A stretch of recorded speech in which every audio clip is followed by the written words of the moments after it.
讲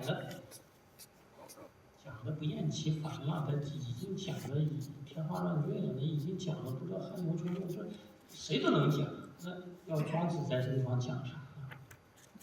是讲我们既是有待，同时呢，我们知道呢，它一定要是也需要那个无待，就是不需要任何条件，自由需要任何条件吗？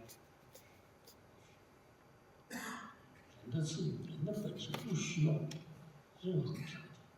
我们现代人理解一个人的使命、他的义务、他的这个权利，不需要任何条件，只要是个人就行。所以说，这个日本学者费永光司就讲，这个庄子就是最早的古代最早的，或者说我们人类历史上最早的存在主义者。他们说的是很有道理的，很有那个现代的这个意识，是吧？不需要其他的人，不需要其他任何的条件，我们就能称其为人的那个本质，称之为自由。所谓的这个是我们在哲学研究里面一个非常重要的问题，就是说，在这个庄子这个书里面呢，它隐含了这个无待的思想。所谓的无待，就相当于今天讲的自由，跟我们今天哲学里面讨论的自由没有区别，跟我们今天一般意义上这个理解的这个自由没有区别。这可不是我说的，这是我们这个近代的一个很了不起的学者章太炎先生当年就这么说，这是很重要的洞见，他能看出来这个问题是很了不起的。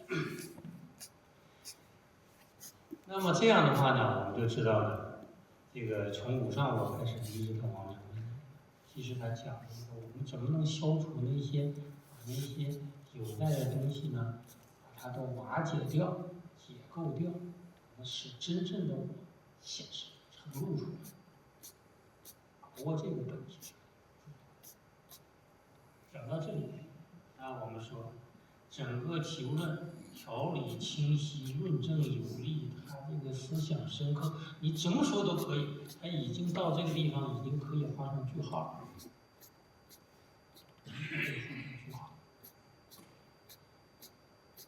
但是呢，我们刚才已经讲了，它没有画上句号。接下来讲的就是这个。我们刚才说的这个以结束式加上了一个庄周梦蝶的这样的一个寓意。那我们说它必有深意，必有深意。那它是要说啥呢？我们再来跟大家来讨论一下啊。首先呢，我们说这个给大家说一个我们的一个研究结论。这个庄周梦蝶里面的这个庄周，你换成其他的词不可以吗？比如说换成我郑开，换成张三李四。蝴蝶呢，你换成其他的呢，有问题吗？换成什么蚂蚱呀，换成一些大象呀，有问题吗？没有。也就是说，庄周在这里面作为一个名词，它可以带入一切名词，所有的名词。蝴蝶在这个地方作为蝴蝶呢，它可以带入置换为所有的名词，一切名词。它讲的是什么意思呢？讲的这个语物文化呢，它讲的是普遍的，所有的东西都可以互相的转化。大家知道，它不仅仅是只不过庄周梦蝶这个故事更加从文学上讲，它更加细腻，更加容易打动人而已，如此而已，对吧？实际上呢，你讲个别的难道不可以吗？完全可以。我们是想在这个地方跟大家分享的意思是什么呢？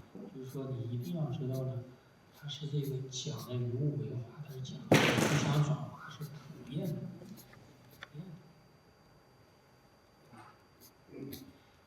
接下来呢，我们再强调一下梦和觉的这样的一个相互转化，它是一个状态之间的一个相互。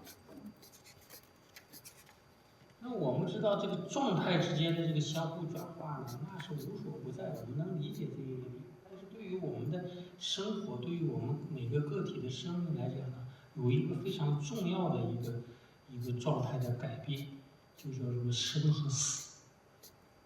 生和死之间，生和死，但是生和死好像是不可逆的，是吧？是可以相互转化。区别是在这。那这样的话呢，我们把这个问题呢稍微的这个集中一下啊。就是说庄周梦蝶呢，它讲的是物和物这个物我之间的那种相互转化。